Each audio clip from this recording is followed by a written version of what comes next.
దేవుడు మన మధ్యలో ఉన్నాడా? మనం కదల్చబడం. దేవుడు మధ్యలో ఉన్నాడు అనేది మనం కన్ఫర్మ్ చేసుకోవాలి.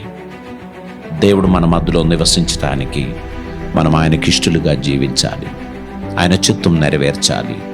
ఆయనకిష్టం లేని కార్యకలాపాలను కంప్లీట్గా మనం విడిచిపెట్టాలి. దేవుని చిత్తం నెరవేర్చి బిడ్డలుగా మనం ఉండాల్సినటువంటి అవసరత ఉంది. దేవునికి స్తోత్రం. యెషయా గ్రంథం 1వ అధ్యాయం 19వ వచనాన్ని చదువుదామండి.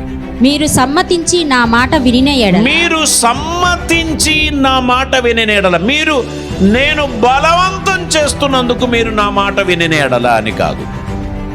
మీరు సమ్మతించి నా మాట వినిన ఎడల మీరు భూమి యొక్క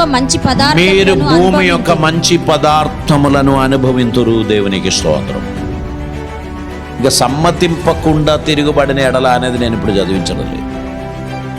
ఇక్కడ మనము చదవాల్సినది సమ్మతించి సిద్ధ మనస్సుతో మంచి హృదయముతో దేవుని కార్యాన్ని చేయడానికి ముందుకొచ్చుచున్న వారిని దేవుడు ఎలా ఆశీర్వదిస్తాడు అనేది చెప్తున్నారు.